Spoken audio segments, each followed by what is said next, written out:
sorry. I've got that music. It's really loud and it's not very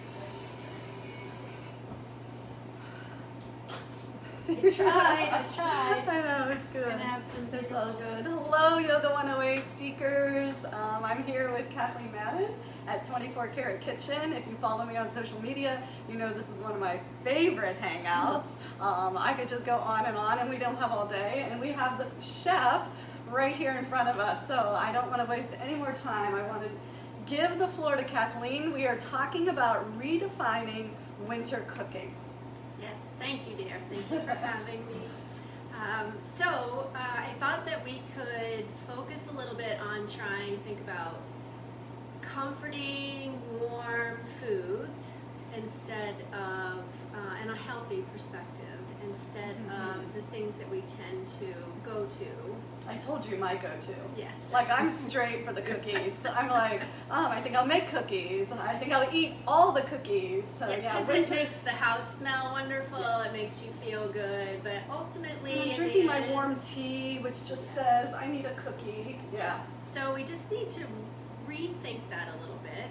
And it's not that you can't have your cookies, because we all want to have our treats, but you redefine it a little bit by maybe making cookies that have more protein in them, almond butter or almond flour, so that when you're having your treat, you're also getting something that's nourishing for you, using natural sugars, maple syrup, honey, instead of white cane sugars, so you're getting a little bit more natural nutrients, things that your body needs. Right. Which are healthy. And I find that when I stop here and I grab my cookie from you, and a portion of a cookie rather than the whole batch, your cookies aren't sweetened with the white sugar, so I don't get that sugar hit that crashes. So I can enjoy my treat and feel really satiated and satisfied. So do you have any other, like, what makes your cookies kind of hit my body that way? Well, you hit one of the points, is that we have lost sight of portion. So we tend to think of, cookies as this is a cookie. Yeah. So we try to think of it more of being able to have a treat and enjoy something without having too much. So if you have a little bit of something, that's so much better for you than my brothers used to eat the whole row of Fig Newtons. That was a serving for them. Right. So we try to make things in realistic portions, and we do use all natural ingredients, not a lot of sugar, so things are rich but not necessarily sweet, and so it's satisfying. And when you add protein to your foods as opposed to it being mostly carbohydrates, your body gets energy. A lot of carbs tend to make us sleepy, and it's not always the sugar. Good example, Tracy, is a lot of go-to foods for people in the morning is oatmeal. And oatmeal is great, but oatmeal by itself, just as a carbohydrate, if we put oatmeal and people put brown sugar and maybe some raisins, you now have a bowl of sugar, basically, because all of that is being processed in your body and turning into glucose. So instead of thinking about it that way, think about portioning things out, like having, maybe you put an egg in it, or you put nuts in it, or you put some sort of protein in with your carbohydrates so that you're getting energy with your meal as opposed to getting that, that sugar crash. Yeah, I think the protein balances. Yeah.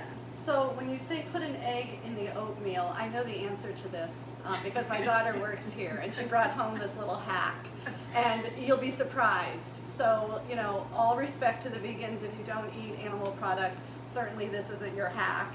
But if you do, what does that look like? Like, do I scramble the egg and then put it in my oatmeal? Like, tell folks how to do that. She always has the perfect setup for me. So, I love you. So when you're making your oatmeal, when it's just about done, you just want to crack the egg right into the oatmeal and whip it up, and all it does is just makes it creamy. If I didn't tell you it was in there, you would never know it's in there. It's great for kids that won't, that don't like eggs or won't eat eggs as a portion, but it's a great protein source. And folks that use silken tofu, you could do the same thing. Just put it right in and stir it up, and you would never know that it was in there. but it gives you a balance. You know, Right. we're all about, your body's all about balance. And when it comes to food, fats, carbs, and proteins should always be balanced. We shouldn't think about sitting down and just eating one of those foods by itself. Okay. So if you're going to have an apple snack in the afternoon, have a little almond butter with it, or peanut butter, Right. or something, and so your body's getting a little bit more of a balanced nutrition than, you know, if you're just to eat the apple. And I think that conversation is particularly important in the winter when we're looking for warm, cozy things. Yeah, because you're getting that, but you're getting it in a way that doesn't give you, you know, the snoozy doozies, Right, the yeah. winter hibernation feeling. Yeah. And the egg and the oatmeal, I wish I had known that when my son was in swim team, because I think even for like athletes or teens, it's a great way to get that protein in there, and the silken tofu as well. You can still add the cranberries or a little bit of drizzle maple Yeah, syrup or on top, nuts, or or nuts, whatever. Something that people often, you get up in the morning and it's cold.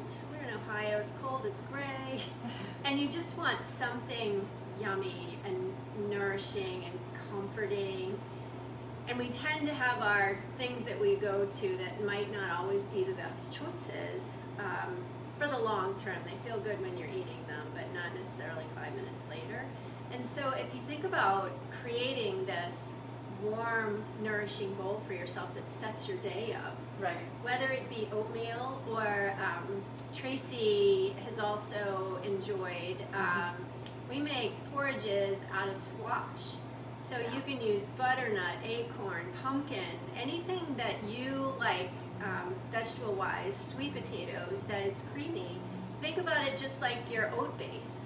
You know, we put that in, we've roasted them, so you're getting the caramelization of the vegetable to start with. We scoop out the meat, put it in the pan, add your milk of choice. You can put butter in there, you can add your nuts, you can put a little maple syrup, you can make it savory if you want instead of sweet, and put cumin and coriander, put an egg in it if you like, and then you mix it all up and you have this wonderful, creamy, warm porridge for breakfast. Right, with a really exciting, different taste to it. Yeah, One of yeah. the reasons why I love it. Excuse me. The other reason I love it is that I'm not really much of a chef myself. And so I get these squashes, you know, they look so beautiful at the grocery store, at the farmer's market. I bring them home and they just sit there and they look at me. Michelle adorned her mantle with her beautiful squashes. And, you know, you decorate with them, and it's just like, what am I going to do with it? You can't really mess up just roasting it. Yeah. And I'm intimidated by like cutting into that big, hard, heavy thing. But in fact, what I've learned is you can just pierce the skin with a fork and shove it in the oven and just bake the whole thing. Yeah, and then then it slice just it into. falls apart, and it's so simple. But food can be intimidating, and if there's anything that I want people to learn when they come here to take a class, or if they try something from a dinner that we made, is that you don't always have to follow the recipes. I am not a recipe person. I'm a this and that, and you know, and taste, because it's all about what I like. Yeah. And so if I'm making something and there's a food in it that doesn't thrill me, well, then I just swap it out for something else. So when, you know, we talk about breakfast, but being prepared, you know, starting your day off with a great meal is wonderful. But being prepared for the week and not running into a time where you're busy and you're going from here to there and you don't have something, you tend to grab the wrong choices. Right. Because it's just quick. And, you know, bars can be helpful, but we don't want them to be our go-to all the time. We want to try to eat as much I thought you real meant bars, food. bars. No. Poor. You're right. She's usually like power bars is what she means. Power bars, yes. So when you're, you know, on Sunday afternoon when everybody is getting ready to watch a football game, you know, maybe you set yourself up in the kitchen, you get your kids involved, you get some chopping and cutting going on. Think about some soups that you might make for the week that are real easy to just throw on and reheat during the week. Right. Chicken is probably, you know, chicken or vegetable broth is probably one of the easiest things to set yourself up with, because you can roast a chicken and pull the chicken apart when it comes out. You can make chicken soup, chicken salad, chicken fajitas, you know, there's so much you can do with just one whole roaster. Right. And if you like chili, you know, you can make chicken chili, or if you like tortilla soup, you can make tortilla soup. And don't worry about, I mean, there's a ton of stuff on the internet you can find with recipes, Yeah, a lot of recipes you can find. look in your cabinet, and if you like salsa and black beans and tortillas and corn or whatever you like to eat, put it in the pot with your chicken broth, and just don't be so intimidated by the recipe and not being able, oh, I don't like to cook, or I'm not a good cook. Just think about the flavors that you like to eat and just put them in the pot, and I'm pretty sure that you'll be really happy with what comes out. You know, use a recipe as a baseline, so you have that comfort of how much of this and how much of that. Or sometimes I'll just like think of the soup that I like and put those things in. Yeah, it's really not. I know it can be intimidating for a lot of people that don't cook all the time. Right. But if you think about it more from the perspective of what do I like? You know, if you're a bean person, you know, some people love to have bean soups. If you make a good vegetable broth, take onions and carrots and celery and beets and potatoes and whatever you have in the house and throw it in a pot of water and let it cook for a couple of hours. Strain the broth off. You get this beautiful, colorful, mineral-loaded broth. Right. You put that into anything, it tastes good. Your rice that you make, your quinoa that you make, and all of a sudden you've taken it up a whole nother notch, not only from nutrients, but flavor. And then you throw a spice or an herb or something in there, and now you've increased Elevated the flavor. again. Yeah. Yeah. So it just, you think about it in, what do I have in my pantry? You know, don't make it so complicated, and what do I like? I like that idea of prepping too. And one thing that I love to have are leftovers. We don't always have it. So for me, prepping sometimes is just remembering to make a double batch. Like things like rice, quinoa, all those things are really great to have leftover because they're so versatile and they base anything. Yeah. So one day I might take that soup that you're talking about and put it on top of rice. And the next time I have that soup, I might put it on top of like some little pasta noodle things. Right. You know, you can be really versatile with the leftover brown rice and stuff. Yeah, and that way your time in the kitchen, you know, isn't always as long as, you know, because nowadays that's what everybody says to me, because we're not going out as much, we're not being as social. There's a lot of meal after meal after meal, and families get tired of cooking, they don't know what to cook, they get bored, and so you have to make it fun. You have to make it something that you want to do, so that when you're in there, there's a positive energy around what you're cooking, what you're eating. I often will take my iPad and set it up on the counter and watch a podcast that I've been wanting to see, or a movie that I haven't had a chance to watch, and just putz. You know, you take a break, you go do something else, or you have your kids come in for a couple of hours and they chop, and then your little sous chefs have everything all ready for you. Yeah. I remember when my kids were that age, I would often have an appetizer available.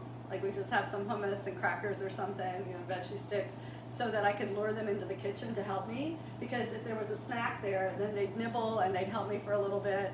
And it was just a way to, I don't know, create some togetherness and create some sense of connection to what was going on, rather than me being in there alone doing all the work and then them just like in their rooms staring at a screen. So dance parties are really fun while you're cooking. Yes. I tend to do a little dancing in the kitchen. And you know, what you say about your children and in the past, what you did, it's a great example of trying to create a positive experience in the kitchen. If you're always, oh, I have to go cook dinner, you know, if you always make it to seem like a chore, then it's not going to be something they're ever excited about learning or wanting to do themselves. And why not want to create this fun, exciting, new thing that they can do and learn, so that as they grow up, they want to try new things and they want to, you know, experiment in the kitchen and learn about vegetables and what. And I also found that the Monday to Friday business, we had school, we had team activities, we were going, like those aren't the times to do it. Then it was a little bit of a different ball game. But like when we had a Saturday or a Sunday afternoon, then like I just used that I don't know. I was a single mom, so we didn't always have a ton of money, but we were going to eat anyway. So I'm like, how can I make an activity out of this everyday activity that's great. and create some togetherness? So I know a lot of parents that come in here talk about their little chefs. You know, the kids get very excited about working in the kitchen, and some of the classes that we've done in here with kids, I'm fascinated by, you know, how quickly they pick things up and want to learn. And there's a lot of things that they've never seen or tried before. Things that you would think that, you know, would be common in households. But if you grew up as a child and never had a pomegranate, you know, then why would you have it, you know, why would you expose that to your kids? So it's kind of fun to take them to farmers markets in the spring when you can. And maybe now in the wintertime, you know, you could get some, I know they're on the internet, you can print out pictures of vegetables, you know, maybe something you're making for dinner and have the kids sit and color the vegetables while they're cooking and learning. But try to make all of that stuff a very positive Well, I think one of the things that's unique and wonderful about your facility here is that the kitchen is open like this. So sometimes in that day when we could all do this, I would stop in to get a latte or something, and this counter where we're sitting here, these stools all turn around, and there'd be like a little family here with the kiddos playing with magnets on the back of the thing, and eating and watching, and Kathleen working, and all the folks preparing other meals. So it's really a nice sense of community, and it's like priceless for the community at large, but when you create that in your home, it's equally valuable. So yeah, so we covered a lot of ground. I think that the biggest thing that we want to take away is that, you know, don't let food be intimidating. You know, preparation is the key to being successful.